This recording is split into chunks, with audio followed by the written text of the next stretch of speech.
Good morning, everyone.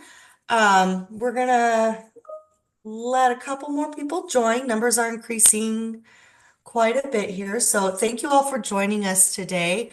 I hope everyone's been able to stay warm in this chilly weather. Before we get started today, I would like to go over a few housekeeping items. We will be recording the presentation today and will not only send it out to those who registered, but also we'll also post a link to it on our K-12 website.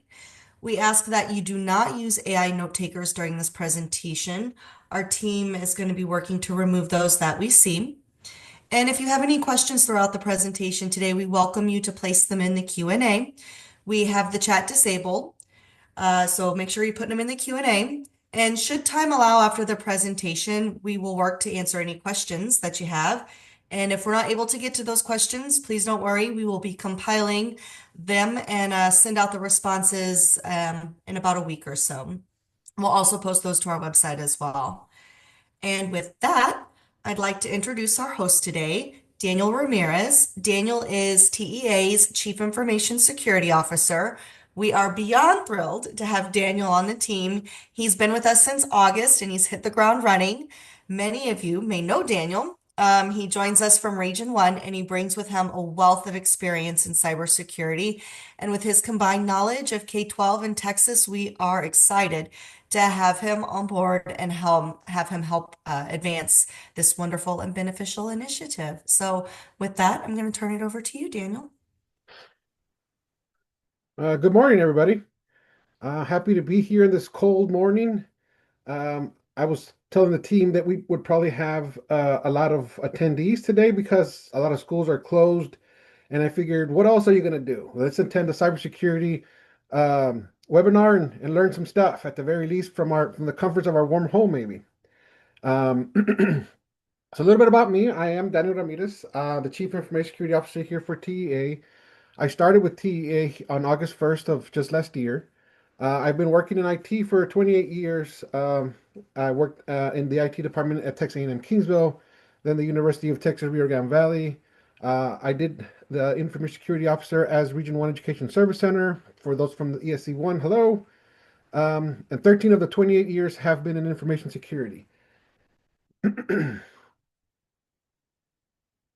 I also wanted to take a minute to introduce the rest of the team that works on the K-12 initiative and helps move this forward for all the schools. So we have Julia, who introduced me. She is the Executive Director in IT Administration and Compliance. We also have Laura Coffer, who is the DCS Contract Manager and K-12 Cybersecurity Project Lead.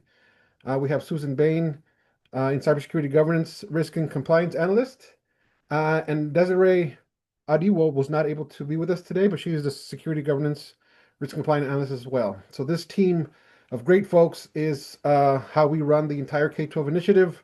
Everything from planning to moving things forward to communications to planning the meetings and having these fun webinars. All of that is not something that one person can do alone. So I am very grateful for the team.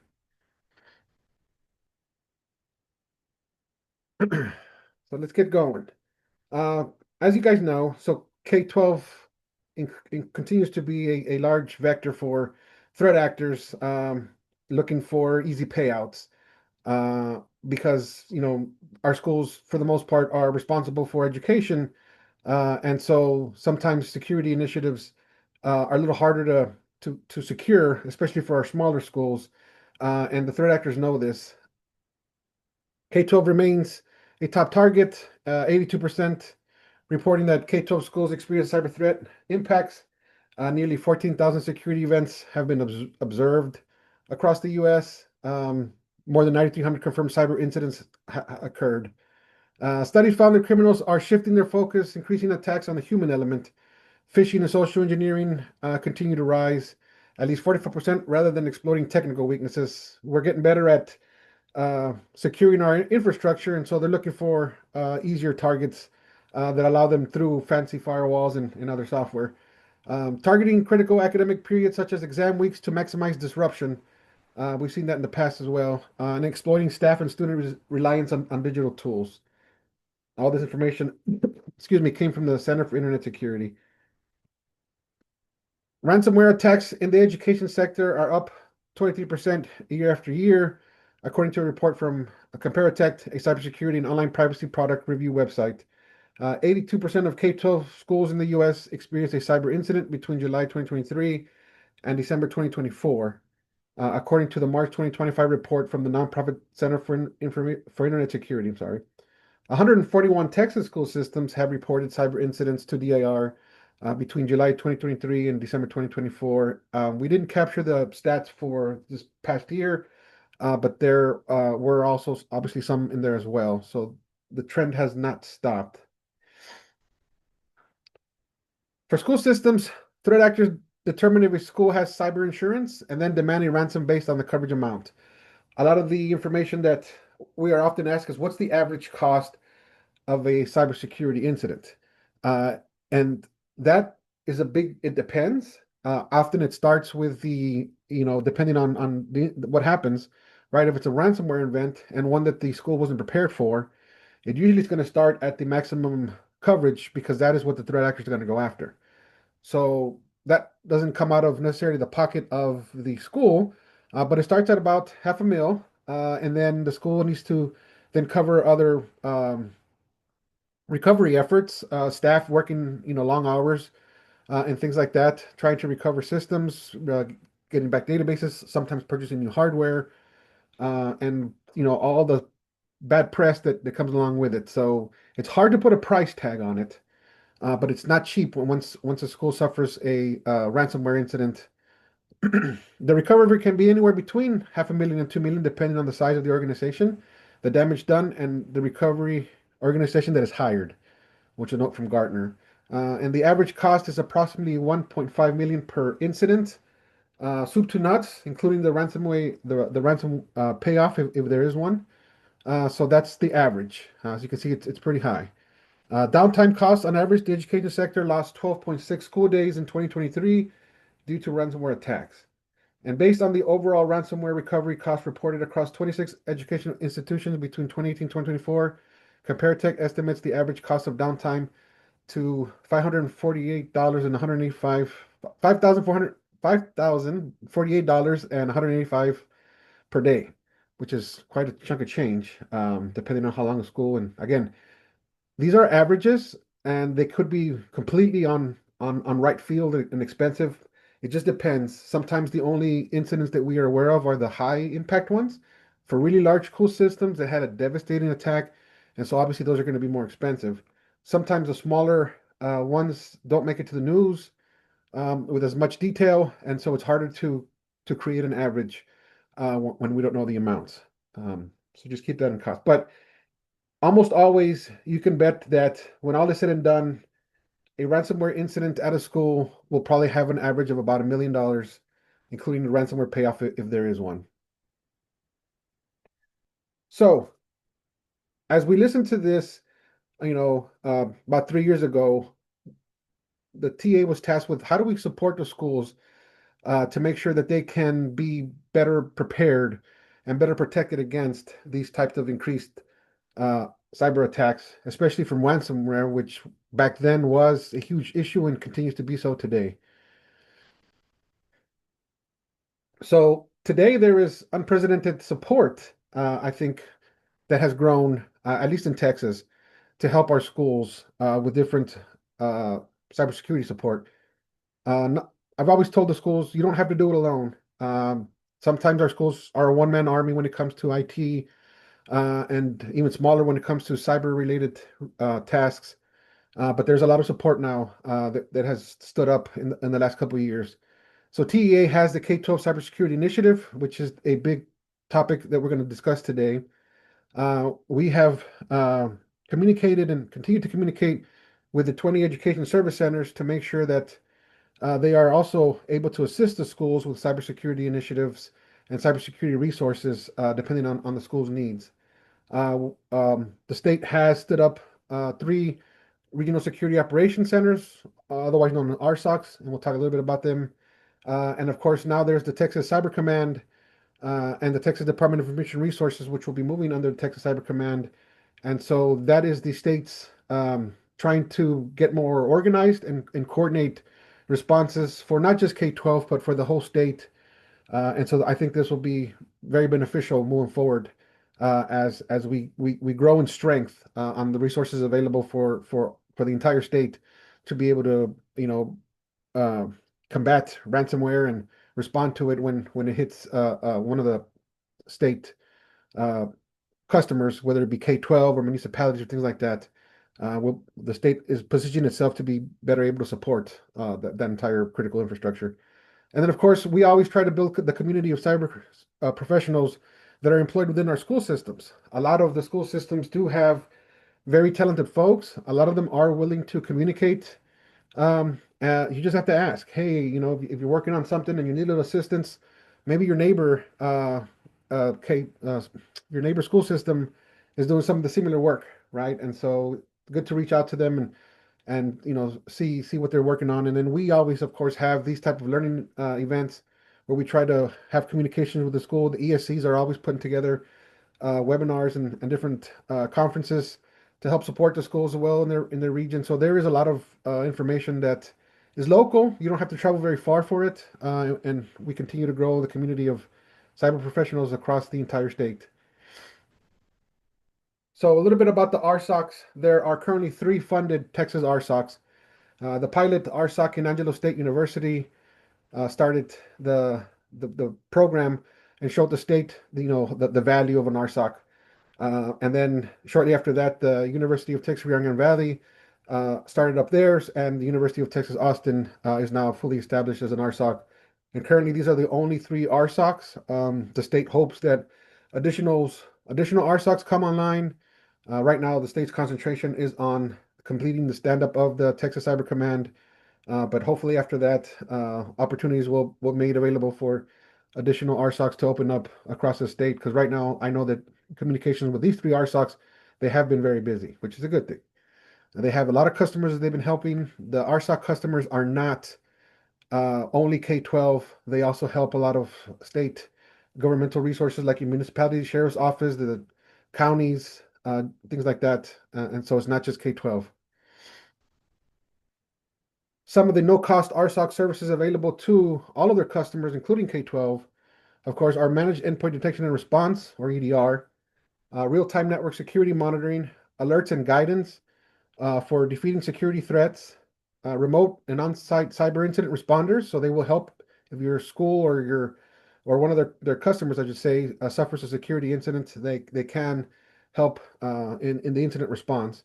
They will help guide implementing cyber policies and plans. They provide educational and awareness services. That they currently train university students in a live security operations center. So one of the main reasons of an RSOC is to allow students at a university to get some hands-on training before they actually graduate. And so their students are vetted, put through some training, and then added through the RSOC to get on the job training, helping the schools, helping the RSOC customers, so that when they finally graduate, they graduate with some actual real world experience, and can hit the ground running when they're employed, after graduation. The RSOC also provides a lot of community outreach and cybersecurity training, so they go even above and beyond just their customers. They do offer also different community outreach programs to the area that they're in to help. I know that Angelo State University said that they do community for the elderly, where they kind of have a thing where they go over just some basic, how to stay safe online when web browsing and email and things like that, which is very beneficial.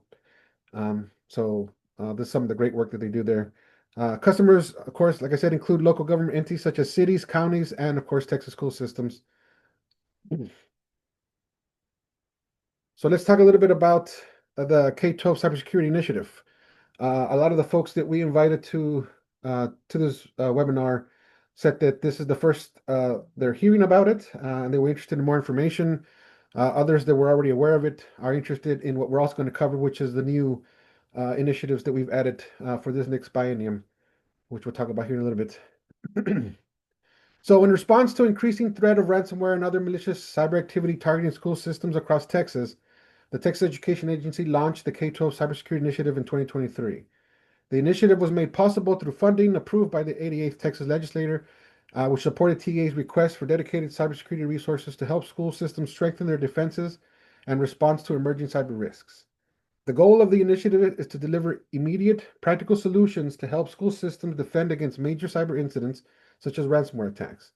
Priority is given to rural school systems, and cybersecurity practitioners are available through regional education service centers to support the implementation of cybersecurity controls aligned within the scope of this initiative. So, in a nutshell, this is what the cybersecurity initiative tries to cover for all of the 1,200 plus schools here in the state of Texas. So, as of this new biennium, the 89th Texas Legislature approved an additional 42 million in funding for the fiscal year 26-27 biennium, which runs from September 2025 through August 2027, ensuring the continual and expansion of this critical initiative. The remaining funds that were not used in the first biennium have also been transferred forward to support ongoing efforts, and that totaled to about approximately 28 million. So in total, the program currently has $70 million for fiscal years 26 and 27, which is what we're working on today. Where do these funds go? So the purpose of the program was to provide fully funded services at no cost to the school systems. That was sort of the mantra that we travel on. What can we provide to the schools to get them better prepared, to get them better protected, and have it be as zero cost to them and requiring as little resources as possible to ensure that they can put them in place.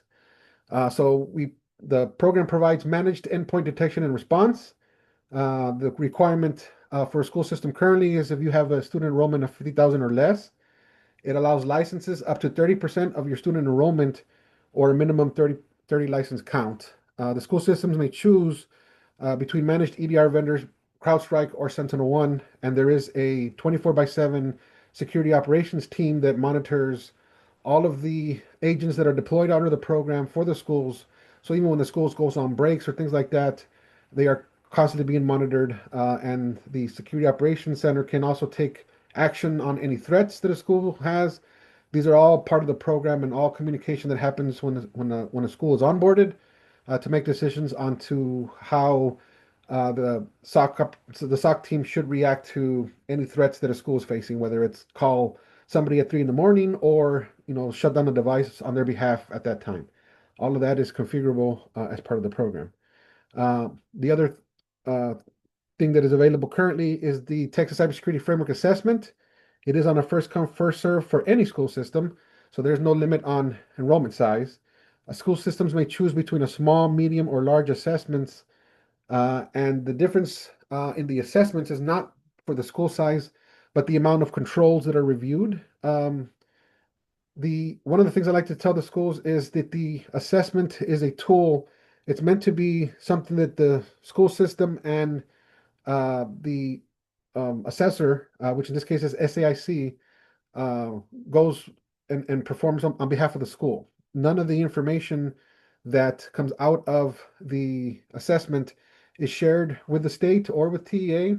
The only thing that TEA receives is an aggregate score for all schools. So we don't necessarily know the score of any one school, but just how all the schools that had an assessment done, how all of them are doing in the program.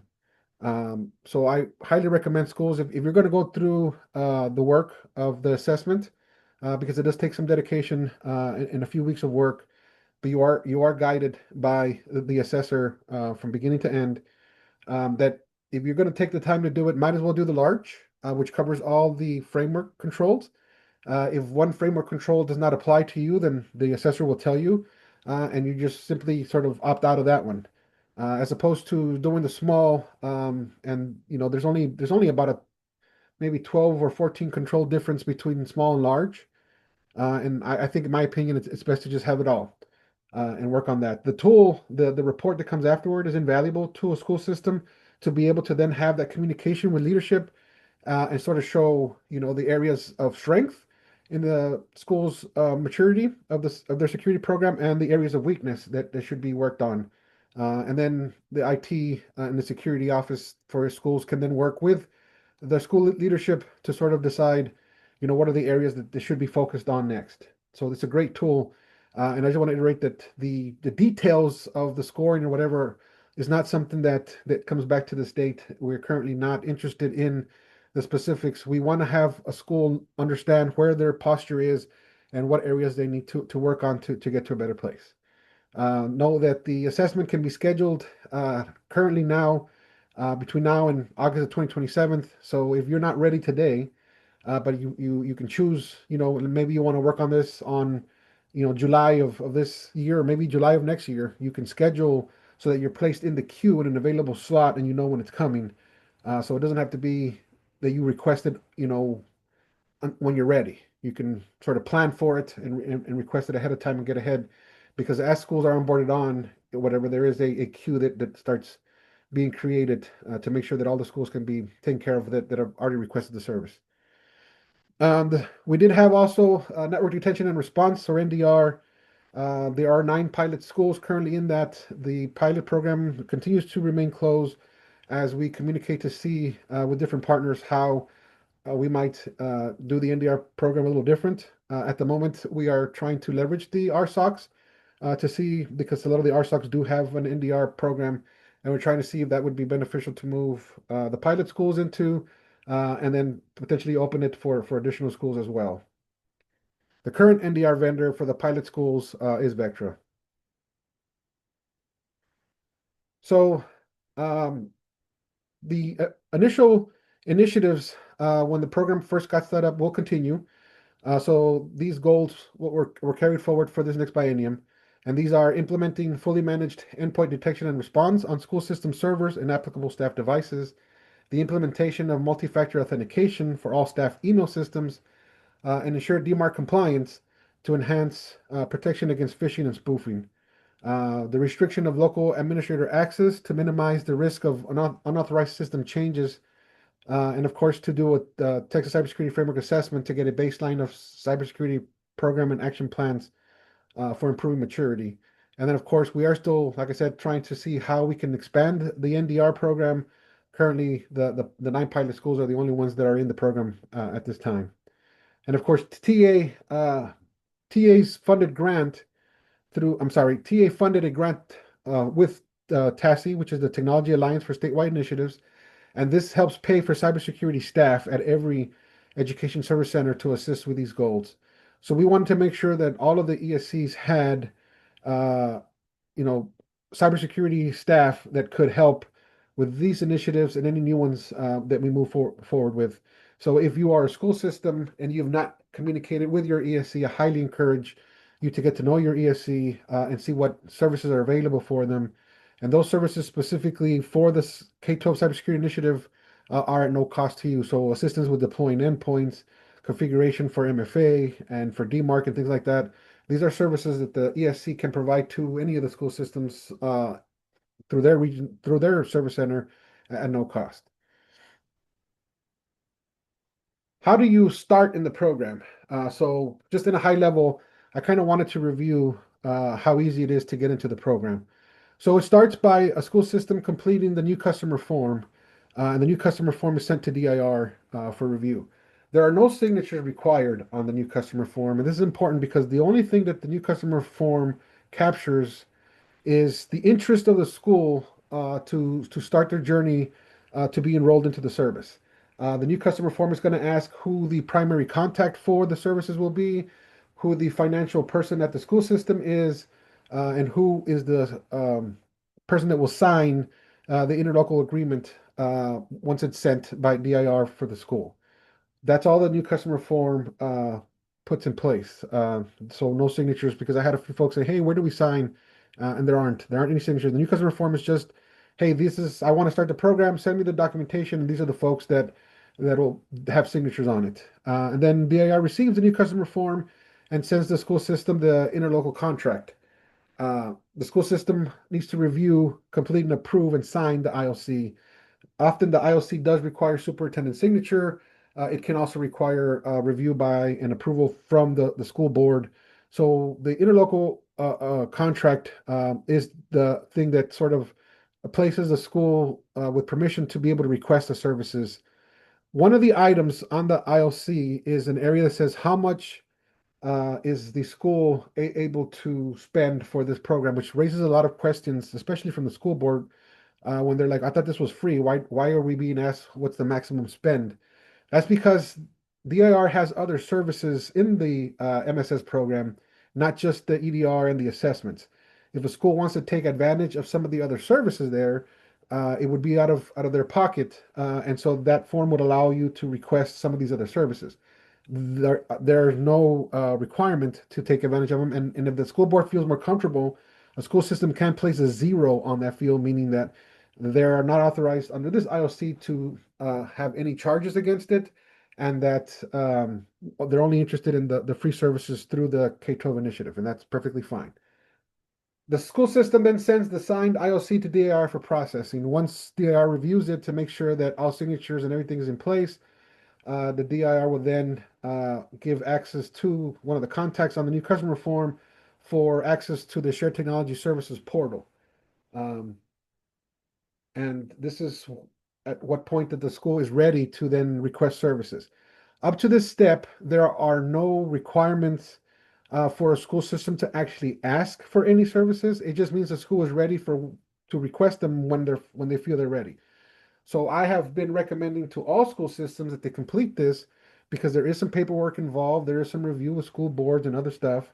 All this red tape can delay if it comes to the point where the school requires a service. And up to step 5, even if you get all the way down to here, there is no commitment to actually request anything, but a school is ready for when they need it. Why is that important? Because we have had school systems who had done this process and had not requested any services yet. They were the unfortunate victims of ransomware, but because they were already in the program and had access to the portal, they were able to quickly request EDR agents and they were fast tracked into the program, and that helped in their incident response. Had they not been in the program yet and had not completed the ILC, the state would not have been able to do much until that paperwork was out of the way, which would have caused maybe emergency meetings of the school board or things like that to get this fast track through. And so I kind of been recommending to all school systems that you get the IOC process done and completed all the way to your portal access. And if you're not ready for any of the services today, that's fine. At least you're ready for whenever you're ready to request them, and there's no commitment.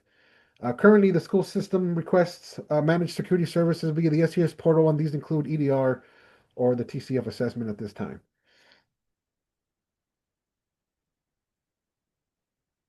So I wanted to go over a little bit of what the ESC can help each of the school systems in the region. So the Education Service Center has had guidance and training on the IOC and STS onboarding assistance.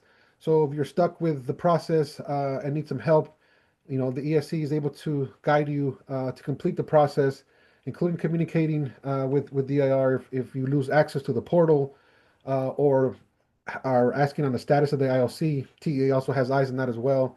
And so together, they're able to provide your onboarding and access to the STS portal assistance so that it moves smoothly. They can help with EDR agent deployment. So if you need help deploying agents to all of the devices in scope, the ESC is able to provide that assistance. You just need to request it for them and get into their queue, whatever that might be. They can assist with email domain security, which is setting up your SPF, DKIM, and DMARC. Um, that is just mostly configuration. There's no cost associated with doing that for the school. It's just some DNS settings for the most part and a couple of settings on your email service. Um, Multi-factor authentication on all employee email accounts, whether that's Microsoft 365 or Google Workspace. Most of that is just employee awareness, making employees understand what exactly is MFA, what the differences are going to be, its benefit.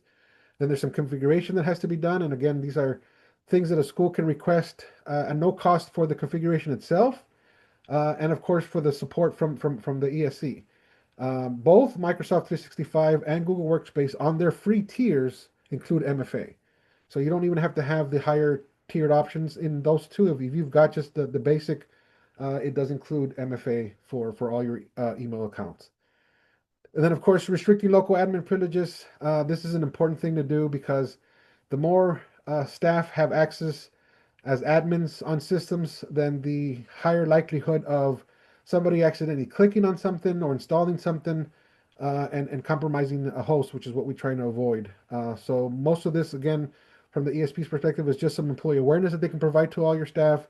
There is some configuration, and again, there is no cost to the school to be able to do this. Just a little bit of work and configuration on their part, and the ESC is more than willing and ready to assist when the school is ready to take advantage of these.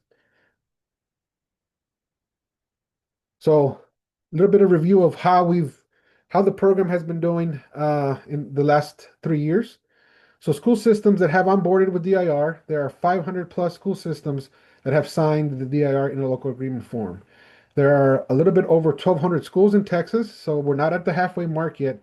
And I want to see, like I've recommended, the more schools sign the ILC and be ready to request services in the future, even if they're not ready to ask for them today. There's no commitment and no reason why we can't get the schools at least ready for in case something happens or there is an immediate need. Also, most of our services wind up being first come, first serve. We don't unfortunately have an unlimited amount of funds. And so when we finally release a service that is of interest to the school, those schools that are already in the IOC and have completed that step will be the first to be able to request them. And we're going to sort of, it's always going to be, as the requests come in, we'll process them until funds run out. Endpoint detection and response, or EDR, there are currently 362 school systems that have signed up for EDR. This includes the installation of 258,000 endpoints statewide. There have been 46,000 attacks that are blocked and 16,000 plus ransomware threats neutralized. So the EDR program has been extremely successful for all the schools in the program. We continue to get reports of schools have thwarted, some issues thanks to the EDR, and so it continues to be very valuable to schools. And we want to continue the schools to request these services and deploy the endpoints, and we'll talk about that a little later. For the Texas Cybersecurity Framework assessments, as of the creation of this slide, there were 55 schools that have been signed up. 45 had completed the assessments, and the individual results from the assessments are kept confidential. Again, it's just between the school system and SAIC. All that the state gets are aggregated results for the entire set of the currently 45 schools and soon to be 55 once they complete their assessments. And of course, the network detection and response, we have 9 schools that implemented the NDR, and this currently close to any other schools. But these 9 schools have been enjoying the benefits of NDR while they've been in the pilot program. And if you speak to any one of them, if you're aware of any of them, they'll tell you how highly they like the NDR program. Unfortunately, it's cost prohibitive in its current form for us to be able to open it to additional schools. So this is why we're looking for alternative ways to do so. Uh, the TCF assessments. So the third-party assessment involving the 45 school systems reveal low scores in the cybersecurity program maturity. So on the Texas Cybersecurity Framework's 5-point scale, the participating school system averaged about 1.08, which is far below the recommended minimum of 3 or 3.5. And these, of course, alarmingly highlight the urgent need for more assistance and resources to strengthen cybersecurity across the Texas school systems, which is why this program continues to be valuable to all the schools as we begin to help the schools across the state mature the security program and be at a better place and more resilient in case of an incident. Because nowadays we don't say we put enough security and tools in place to be able to prevent an incident, although that is the main thing that we obviously try to do. But we also need to be ready for the unlikely or actually highly likely on today's times where an incident might happen to a school and we need to be able to recover from it as quickly as possible. So these are the kind of information that we get from the schools that participate on the assessments. It's just an aggregate. So you can see here that across the schools that did this, we have these scores based on the size of the school.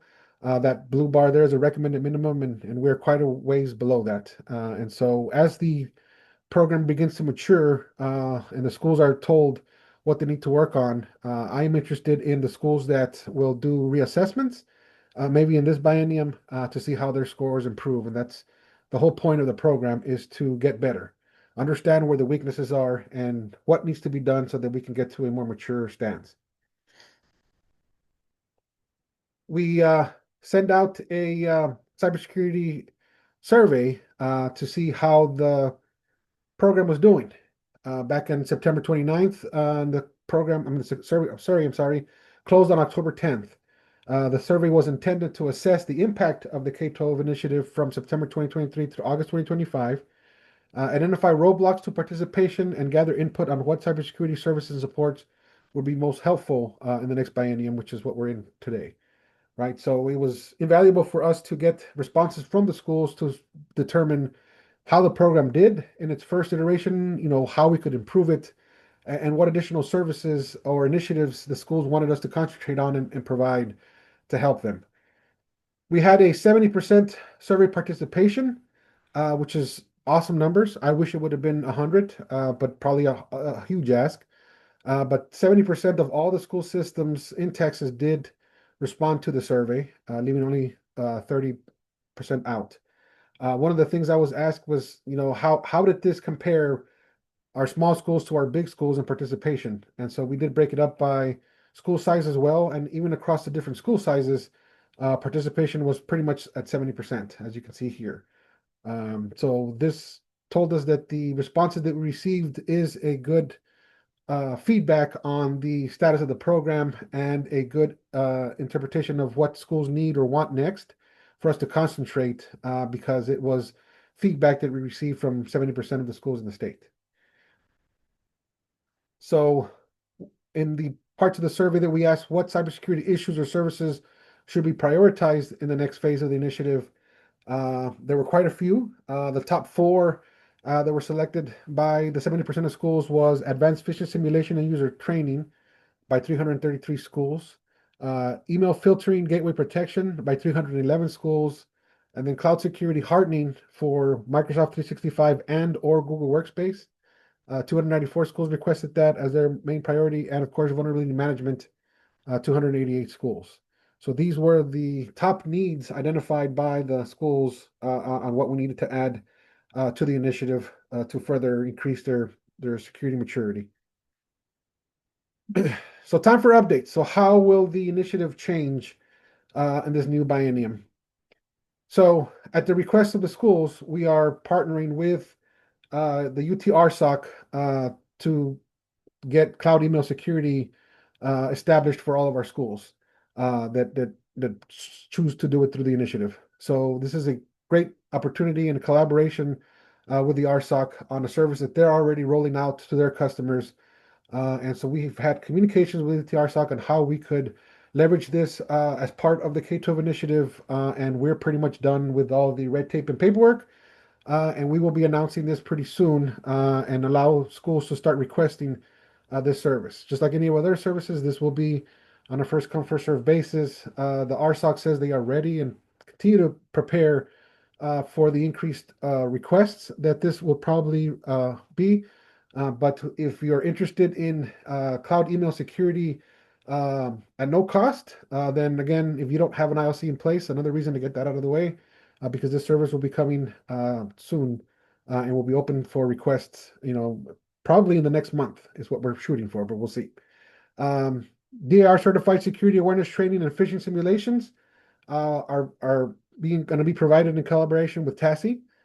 So they currently have a product already in that they leverage with the schools. And so we are in communication with TASI and how, again, we could provide that same service to all of the schools that requested through the initiative. Microsoft 365 and Google Workspace hardening guides are under development by TASI.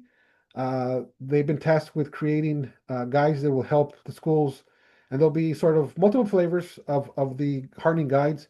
One for the schools that have only the free tiers of service, so that we can make sure that those are specific to just the standard services that are provided either by Microsoft 365 or Google Workspace. And then for some of the schools that have some of the higher tiers, that there's some additional guidance and some additional capabilities that we also reflect those in the hardening guides. So the guides will not be a one size fits all, but there will be a guide for whatever size you are, right? And then of course these guides will be provided to the schools and to the ESCs, and the schools can request assistance on hardening your Microsoft 365 or Google Workspace through the ESC moving forward. And then we are also looking for a software development solution to be rolled out specifically to help with the deployment of EDR agents, but it's not going to be limited to just that. Other software, the solution can be used to deploy other software to allow the schools an easier time of being able to deploy software across their infrastructure into all their computers. So that especially for some of the larger schools that have multiple campuses, it's kind of hard to have staff go back and forth. And so we're hoping that this solution helps to make it easier for the rollout of EDR agents. But then, of course, then any other software that the school needs to deploy, um, they can do that as well. And so this is also being provided in collaboration with TASI, and they are currently working on setting this up. So these four things are what we are going to add to the initiative next. That's not the end, but these are currently already in the pipeline, with the cloud email security being the first one that'll come out here soon, followed almost right behind with the security awareness training and the phishing simulations as well. So those are next. Excuse me. EDR has always been, continues to be first come, first served, and I wanted to kind of highlight a little bit of what that means. So, of the monies that are earmarked year to year for the initiative, or sorry, biennium to biennium, not year to year, 35 million of that is set aside specifically for EDR. So, 65% of the K-12 cybersecurity initiative budget is set aside specifically for EDR. One of the things when the program first got started, we had schools ask, hey, but, how long are we going to have the software? If we roll it out today, is it still going to be here next year? We're going to have to take it off. And so our answer to that now is that as long as EDR continues to be valuable to the schools, we are positioned to continue to provide the funding for this year after year for those schools that are in the initiative. So we are going to make sure that EDR doesn't go anywhere. We're not going to yank it from under you or whatever. However, we don't have unlimited funds. So we've done some basic napkin math, and we sort of have determined that 326,000 EDR agents is the most that we would be able to provide the school with the current funding. Once we reach that mark, then any other schools that request agents would be placed in a queue as we scramble to find additional funding from the state. And until that funding is approved, we would not, unfortunately, be able to allow any more schools to request agents. That would be a good problem to have, not a bad one, because the state wants to know that these services are helping the schools, and that the money is being used to support our schools. And we can't show that if we have money left on the table year after year. We are currently at 256,000 agents deployed, which is 79% of the 326 that we've determined that we can use. So we're close to that top mark. We still have some room or whatever, and operators are standing by to take your request if you want to. Uh, One of the issues and one of the miscommunications that I want to avoid, misunderstandings, if you will, not miscommunications, are that currently for the school systems in the program, they have requested a total of 433,000 agents, which is actually 133% of the 326. And so we wanted to remove the misconception that if a school requested 1,000 agents today, but had only deployed 300, that the 700 that are still currently approved for them are being reserved for them. That's not the case because EDR is a first come, first served basis. And we want to remove that misconception that just because you have not deployed all your ranges, that they're still waiting for you. So we're going to change the program a little bit to sort of help in that and make sure that we can make additional things available for our schools. And let me explain what that means. So currently, EDR approved versus deployed, as you can see here, there are more EDR agents approved per school than the schools have deployed. We want to be in the green and blue areas where you're pretty much at 90 or 100% deployment, or at the worst, 80 to 90%.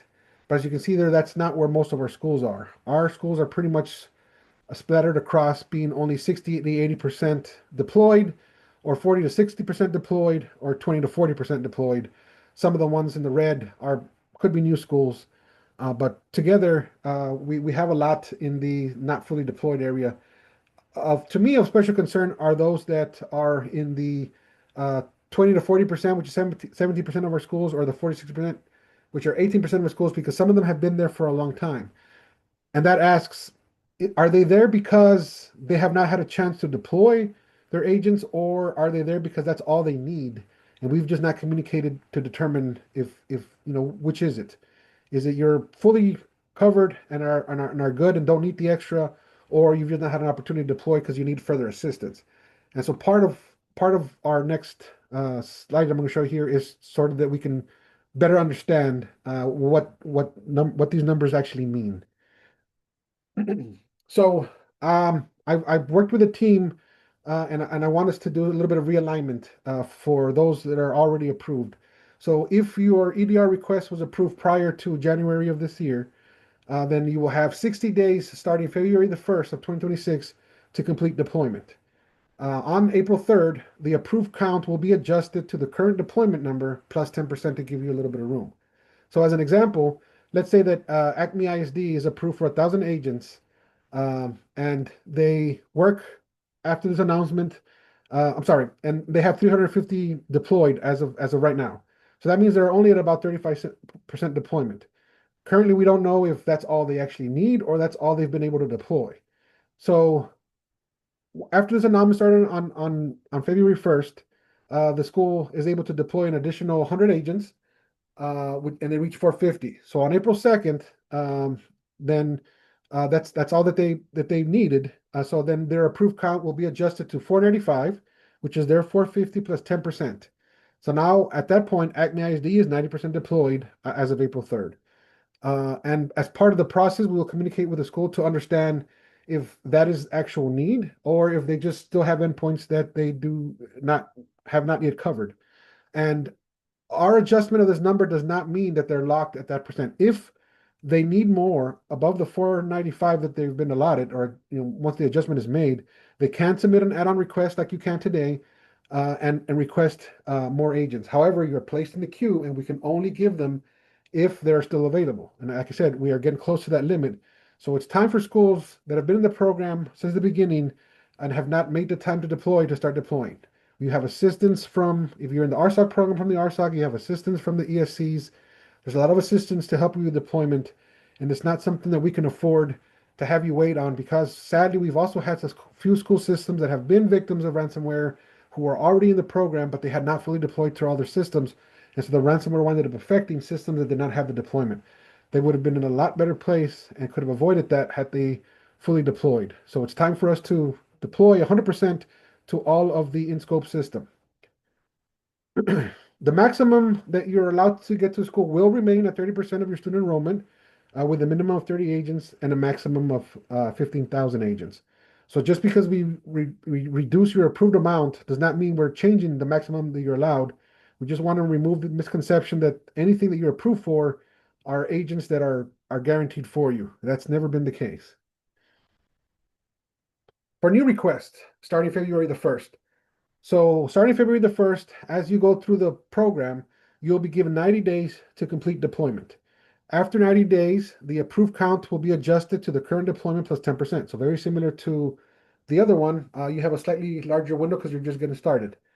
So example, Acme ISD is approved for 1,000 agents on February the 1st, and they get to deploy 350 as of May 2nd. So that'll be adjusted then to approval to 385, which is their 350 plus 10%. And then Acme ISD is 90% deployed as of May 3rd. Same thing. If you determine later on that you did need additional agents, then you can always submit an add-on for the extra agents that are needed. And as long as they're available, they will be provided. They will be allotted to you, and you can continue deployments. And again, the maximum allowed will still remain at 30% of our student enrollment, with a minimum of 30 agents and a maximum of 15,000. This realignment will encourage school systems to deploy to 100% of in-scope devices now, rather than waiting for later. It'll allow us to forecast actual need and determine if when additional funds will be needed, because we do have the ability to, if we see that we're reaching that upper limit, to then start requesting additional funds for the service, if we can show that more schools are onboarding and that we need more. But at the number that we are at today, we could not request additional agents if we don't show that that is the case. So this will allow TA to determine if EDR may be open to all school systems, including those above the 50,000 student enrollment max. So as budgets have become a little tighter for schools, even some of our larger schools are being impacted, and we have had multiple requests by the larger schools to say, hey, can we now join the EDR program? There's been a lot of press around the fact that TA left money behind on the table and things like that. So this is another way for us to determine if we are able to then open the request to larger school systems and continue to move forward with making sure that all of our schools have the protections that they need. But we're going to still, again, encourage schools to deploy and then clean up those numbers a little better. And then once we get those better figures, then we'll make determinations as to whether or not we can open it up to all of our schools and not just to the 50,000 student enrollment and below. We want to use up all the funds allocated to EDR, which is currently 35 million. I want all that money to be gone by the end of this biennium. Once all 326,000 agents are approved and deployed, no more school system will be approved for EDR service until additional funding is secured. Once you're in the program, you will not be removed from the program unless you request to. So know that we will continue to fund you once you're in the program. But once we reach the maximum that we can afford, we cannot accept anymore. We'll take names and keep you in a queue as we try to secure additional funding. But of course, that's never guaranteed. What are the in-scope computers? I do have some schools that kind of ask still this today. So the one thing that we want to make sure that we cover are all your on-premise servers, 100%. It is no longer the program, like I said, has been in existence for 2.5 years, going on 3. At the beginning, a lot of IT departments sort of treaded lightly on deploying it on servers, sort of as test systems and things like that. But the program has proved beneficial, has protected many schools when they've deployed it on their systems. And so we're no longer in a test mode. We need to transfer it now to an action mode. So please, if you're already in the program, deploy to 100% of your on-prem servers. Make sure that the keys and those devices that have all of your important data and do your important functions are 100% covered and protected against ransomware. Then with the licenses that are left over, deploy them to your IT staff and central office staff computers. These are the teams of folks in your school that have the most access, uh, uh, usually to the servers. And so we want to make sure that the computers that they work off of are protected from ransomware as well. Also, if an incident were to happen at a school, we want to make sure that these folks can continue to work and that their computers are not impacted by something that may be taking down other systems in the school. So start with your on-prem servers, then move to your IT staff and central office staff computers. Any remaining licenses, then start deploying to your teacher computers. These are going to be the next important folks because some of these also have access to student records and things like that. And so we want to make sure they're protected. If you still have licenses left over, then continue to roll out to all remaining staff computers. It doesn't matter if it is folks that typically don't have a lot of access. Remember that when ransomware gets into your network, it looks for the weakest link and spreads from there. So this is going to be any computer at this point that might still not have, that may not be able to get to your servers and stuff like that, but they're still going to wreak havoc on your network and cause other operational, issues, which are going to take attention and possibly take away time from education. So deploy then to all remaining staff computers. And then after that, if you still have licenses left over, you are also allowed to roll these out to any student lab computers that are on campus. Now, these are computers that remain on campus, not checked out or not taken or whatever. So these are the priority systems that EDR will cover. We want you to move in order from one and continue to deploy on down. Don't leave holes, especially in 1, 2, and 3. Especially and most especially on number 1, we want to make sure that those are protected as they are one of the most important key systems there in the district. New cloud email security service. So the school system will be required to be DMARC compliant prior to or within 30 days of deployment. So once you work with the RSOC to deploy the new email security service, one of the important key things is that you must be DMARC compliant or the product will not be as effective as it could be.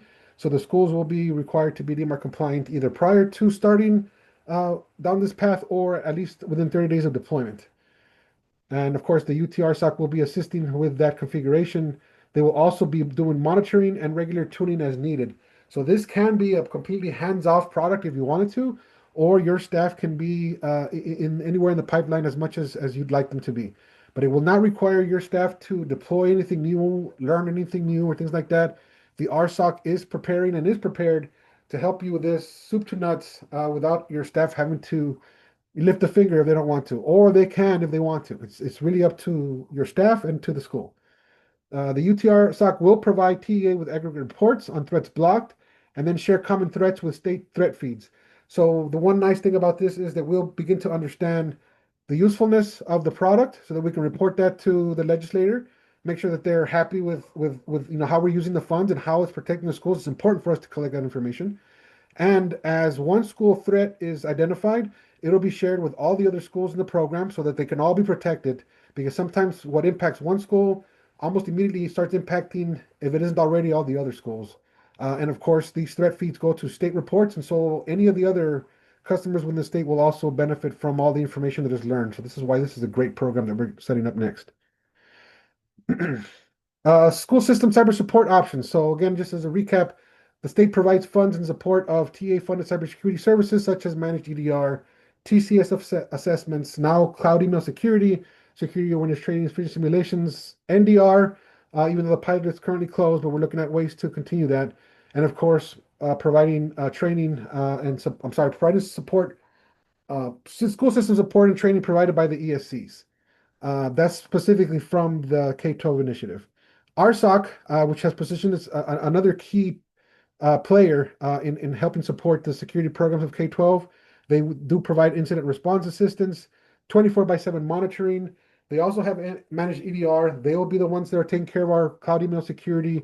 They also provide tabletop exercises, and they will be doing threat intelligence sharing. This list is not all inclusive. It is just an overview of a lot of the cybersecurity options that are now available to all the schools in the state. This is not something that we had just a few years ago, and we continue to help our schools to be mature in the security program and to be better protected, even if an incident were to happen. Because if an incident does happen or whatever, the RSOCs are there to be able to provide incident response assistance as needed.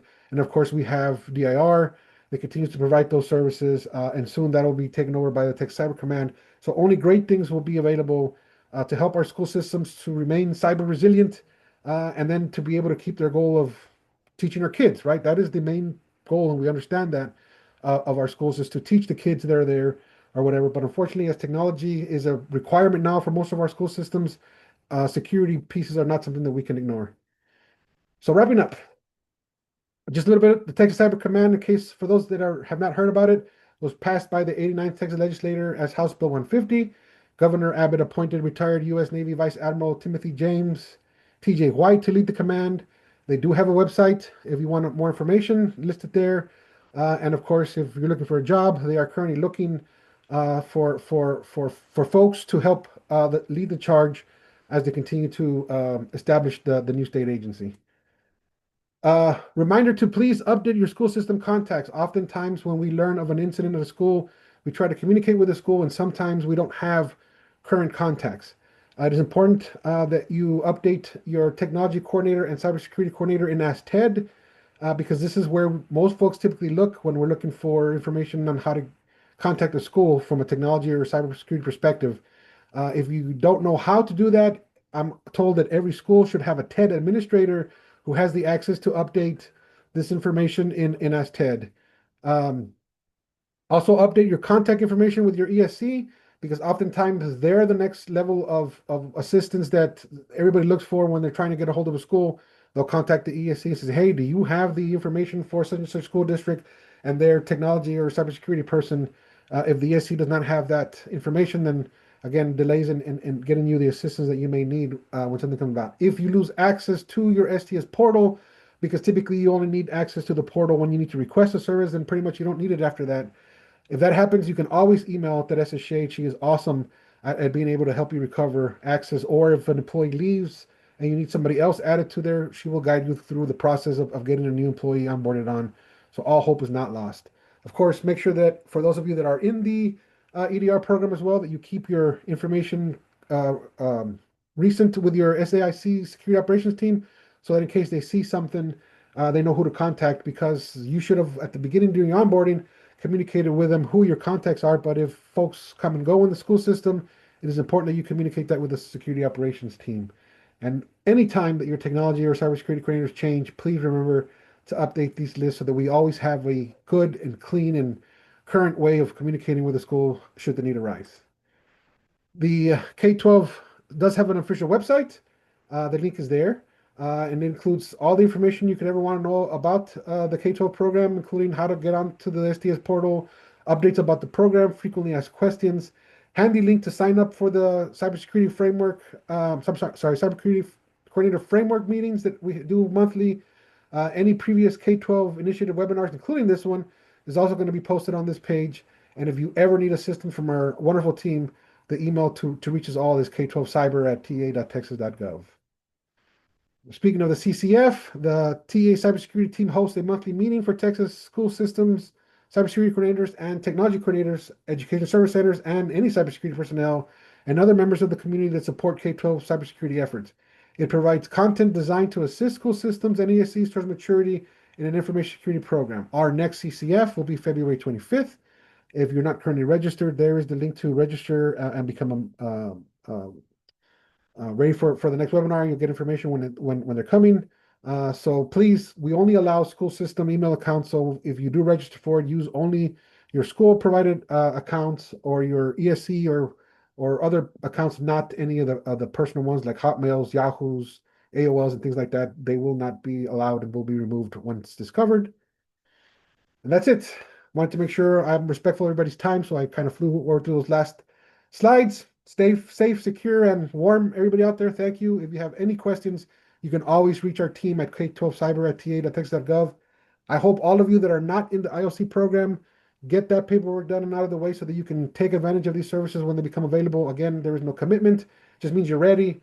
New services are coming out soon, and we are hoping that you take advantage and that you all like them. Thank you for all of you that participated in the survey. Thank you for all that is here on the presentation, and we hope to talk to you soon.